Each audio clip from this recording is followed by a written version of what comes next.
네, 안녕하세요. 모기하루 간목입니다. 오늘은 바로 테슬라 모델 3에 대해서 간단히 설명드리도록 하겠습니다. 8월 13일 테슬라 모델 3가 한국에 정식 출시 그리고 예약 접수를 시작했습니다. 모델 S부터 전기차 구매를 진지하게 고려했었기 때문에 이번에도 바로 스타필드 하남 테슬라 전시장으로 달려갔습니다. 로고를 볼 때마다 항상 느끼는 뭔가 미래지향적인 그런 감성. 테슬라 매장에 도착했습니다. 막상 도착해보니까 진짜 줄이 엄청 길었어요. 출시된 지 약 일주일 정도 지난 시점이었는데요. 그때 사람이 거의 다 빠졌을 거라고 생각을 했는데 여전히 모델 3를 보기 위해서 되게 줄이 상당했었습니다. 멀리서 보면 한 이 정도의 줄이 있었습니다. 근데 생각보다 사람들이 금방금방 보고 나와서 그런지 한 20분 정도 만에 저희 입장 차례가 왔습니다. 이렇게 입구에는 기출시된 모델 S랑 모델 X가 전시되어 있었지만 대부분의 사람들은 이렇게 모델 3에만 모여 있었습니다. 자, 이제부터 하남 스타필드 테슬라 전시장에 있는 파란색 모델 3 한번 차근차근 살펴보도록 하겠습니다. 먼저 외관 특징입니다. 앞부분은 전기차답게 그릴이 아예 없습니다. 모델 S나 모델 X에서는 디자인으로라도 뭔가 이렇게 간단하게 그릴부를 만들어놨는데 모델 3는 정말 미래지향적인 디자인을 추구하는 모습이었어요.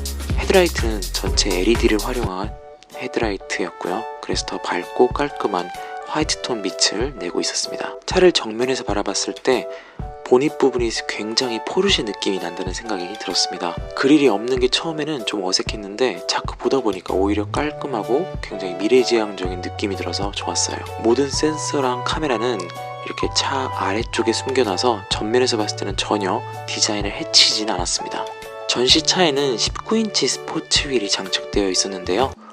퍼포먼스 모델을 선택할 경우에는 20인치 휠을 선택할 수 있습니다. 트렁크는 뭔가 아쉽게도 수동식이었습니다. 근데 대신 뚜껑만 열리는 방식이 아니라 이렇게 전체가 다 오픈되는 구조라서 개방감이 상당히 좋았어요. 사실 후면 트렁크는 예상했던 것보다는 수납 공간이 그렇게 크게 느껴지진 않았는데 앞부분 엔진룸에도 사실 수납 공간이 있고 이렇게 아래판을 들어 올리면 추가 수납 공간이 있어서 공간 활용은 생각보다 잘했다는 생각이 들었습니다. 아무래도 내연기관 차들에 비해서는 들어가는 부품이 현저히 적다 보니까 공간 활용이 훨씬 용이한 면이 있었습니다. 모델 3의 특징 중 하나가 바로 전면 글라스 루프인데요.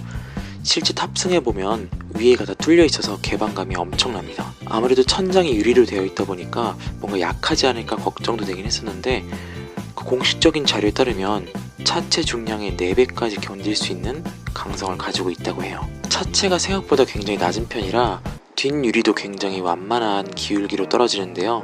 보통의 일자형 열선과는 다르게 방사형 열선을 사용해서 뭔가 더 있어 보이는 느낌은 줍니다. 완전 자율주행을 지향하는 차인 만큼 곳곳에 센서와 카메라가 숨겨져 있었는데요.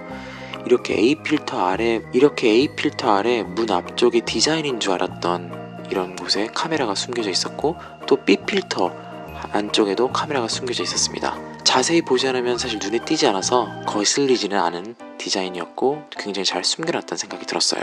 도어는 쿠페, 스포츠카, 컨버터블카 등에서 주로 볼 수 있는 프레임리스로 굉장히 고급스러움을 추구했습니다. 또한 공기저항을 최소로 하고 또 고급스러움을 한층 업시키기 위해서 손잡이 또한 매립형으로 제작되었는데요. 상위 모델과는 다르게 손을 대면 자동으로 손잡이가 튀어나오는 게 아니라 이렇게 한쪽 면을 눌러서 튀어나오는 부분을 잡아당겨서 오픈하는 방식입니다. 네, 이제 후면을 보겠습니다. 사람마다 보는 느낌은 다르겠지만 저는 약간 아우디 스포츠라인 후방 패밀리 룩이 생각이 났어요.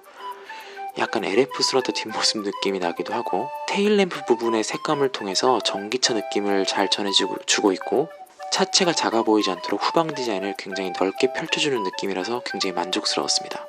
후방 카메라 트렁크 열림 버튼은 엠블럼과 번호판 사이 틈에 위치하고 있습니다. 그리고 좌측 테일램프와 이어지는 룩으로 전기 충전 포트 캡을 만들어 놓았는데요. 외부에서 압력을 줘서 열리는 방식은 아니고요. 안에서 시스템을 통해 컨트롤해서 이렇게 자동으로 열어주는 방식입니다. 자, 이제 외관을 살펴봤으니까 뭔가 외관에서 좀 아쉬웠던 점을 얘기해 보려고 해요. 사실 본론부터 얘기하면 저는 계약까지 고민했던 차여서 진지하게 이 차를 보러 갔었습니다. 그런데 이번 체험을 통해서 저는 구매에 대한 확신이 굉장히 많이 줄었는데요. 테슬라가 전기차에 있어서 굉장히 선두주자인 건 맞지만 아무래도 완성차를 만든 역사로는 다른 자동차 메이커들에 비해 한없이 짧았습니다. 제가 예전에 모델 S를 체험할 때도 완성도 부분에서 굉장히 아쉬운 부분이 있었는데 다른 후기들을 봤을 땐 사실 모델 3에서 그나마 많이 나아졌다는 얘기를 많이 듣고 또 기대하고 갔었습니다.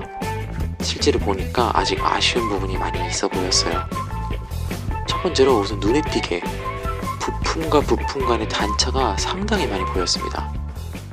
여러 부품들의 조합이고 또 완벽하게 들어맞기는 어렵다는 건 저도 알지만 안 보이는 부분이 이해할 수 있어도 이렇게 겉으로 보이는 익스테리어 부분까지 단차가 꽤 심하게 존재했습니다. 여기가 바로 자동차 좌측 후방 측면 부분인데 사진에서 보는 것처럼 거의 손톱 하나만큼 튀어나와 있는 것을 볼 수 있습니다. 그것뿐만 아니라 트렁크를 열었을 때 이렇게 보이는 연결 구조물들이 있잖아요. 보통은 캡 같은 걸로 이렇게 씌워져 있거나 그렇게 가려 있는데 전혀 이렇게 씌워져 있지 않고 그대로 드러나 있었고, 그럼 그대로 드러나 있으면 도색이라도 다 되어 있어야 되는데 일부분 도색이 잘 되어 있지 않은 모습을 보이고 있습니다. 이게 전시차잖아요. 그래서 전시차 부분은 사실 더 신경 써서 전시했을 법도 한데 전시차가 이 정도라면 판매차는 더 심각하지 않을까 하는 걱정이 들기도 했습니다. 안쪽 부분 도색 마감에서는 굉장히 아쉬운 부분이 보였는데요. 물방울 현상이 생기는 거 있잖아요. 이렇게 뭉침이 많이 보였는데 이런 부분도 사실 5천만원, 7천만원짜리 차에서는 보기 힘든 그런 부분인데 테슬라는 많이 보여주고 있었습니다. 자, 그럼 이제부터 실내를 보도록 하겠습니다. 가장 먼저 특이했던 부분은 닫힌 문을 여는 방식이 수동 방식이 아니라 손잡이 안쪽에 위치한 버튼을 누르면 전기적으로 고정세가 풀리면서 열리는 방식이었습니다. 내장재는 꽤나 고급스러운 것을 사용했는데요. 콘솔 상단 부분은 나무 질감을 사용해서 고급스러움을 강조했고, 전체는 아니지만 측면 일부라도 알칸타라 재질로 씌워놓아서 굉장히 신경을 쓴 부분을 많이 보였습니다. 운전석에 앉아보니까 시트 포지션은 생각보다 편했습니다. 차체가 낮아서 약간 누워서 타는 느낌일 줄 알았는데 일반 세단처럼 억지로 눕히거나 하는 느낌은 아니었고, 양옆도 꽤나 잘 감싸줘서 움직이지 않게 잘 지지해주는 느낌이 있었어요. 그리고 전기차라서 그런지 밖에서 봤을 때보다 실내 크기가 굉장히 넓어서 놀랐습니다.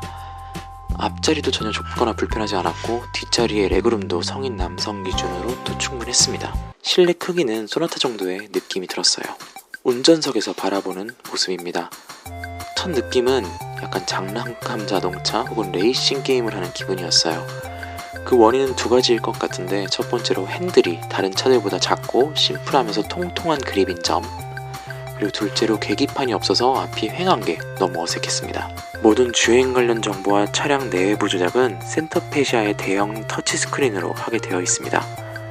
화면이 위아래로 긴 모델 S보다는 가로로 긴 모델 3의 스크린이 훨씬 더 직관적이고 자연스럽긴 했지만 그래도 모든 조작을 터치스크린으로 한다는 게 위급한 상황에서는 괜찮을지 좀 걱정이 되긴 합니다. 화면이 커서 내비게이션 화면과 조작 화면을 화면 분할로 표현해주기 때문에 주행 시에도 큰 무리는 없을 것으로 보이지만 주요 조작들이 직관적인 버튼보다는 어쨌든 한 단계를 더 선택해 들어가야 하기 때문에 완벽하게 숙달되지 않으면 조금은 위험한 요소는 있어 보였습니다. 콘솔 박스는 이렇게 위로 여는 방식이고 생각보다 크기가 많이 작았습니다. 다만 앞쪽 부분에도 깊은 수납 공간이 있어서 큰 문제는 아닐 것 같아요. 여러분들이 직접 보시면서 느끼셨겠지만 고급스러움을 위해서 하이그로시로 컵 홀더 주위와 수납함 커버를 해놓았는데 안 그래도 손이 많이 가는 부분인데 지분이 심하게 묻어서 잦은 청소 관리가 꼭 필요한 부분으로 보였습니다. 변속기는 벤츠 차량에서 흔히 볼 수 있는 컬럼식 기어를 사용하고 있습니다. 이전에 모델 S 시승을 했을 때 느꼈던 게 전기차이다 보니 변속할 때마다 느껴지는 충격이 없어서 변속기보다는 약간 스위치에 가깝다는 느낌을 받았습니다. 좌측에는 방향지 시등과 와이퍼 조작부가 위치해 있습니다. 자, 그러면 제일 중요한 가격과 재원을 한번 알아보도록 하겠습니다.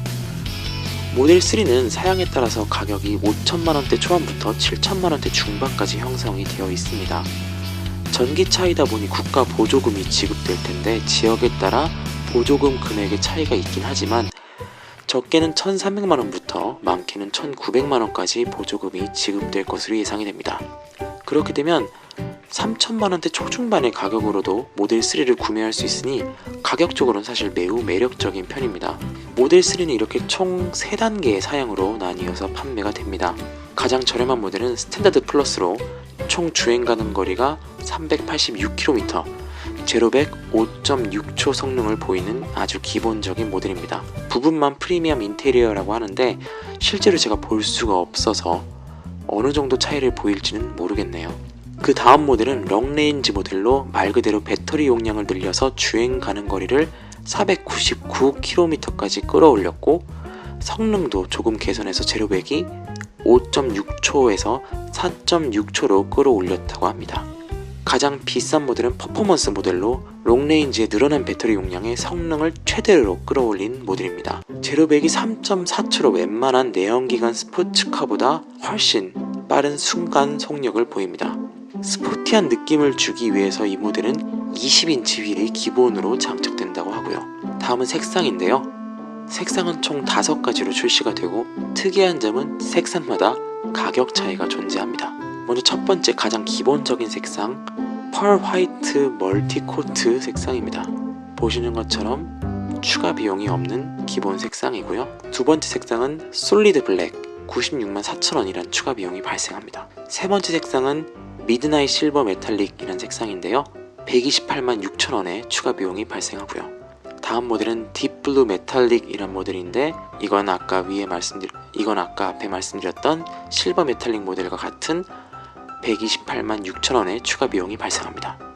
자, 마지막으로 레드 멀티 코트란 색상인데요. 257만1,000원의 가장 비싼 추가 비용이 발생합니다. 가장 저렴한 차는 흰색이고 가장 비싼 차는 빨간색이 되겠네요. 가격 차이가 거의 257만원이나 나니까 상당한 차이라고 볼 수 있습니다.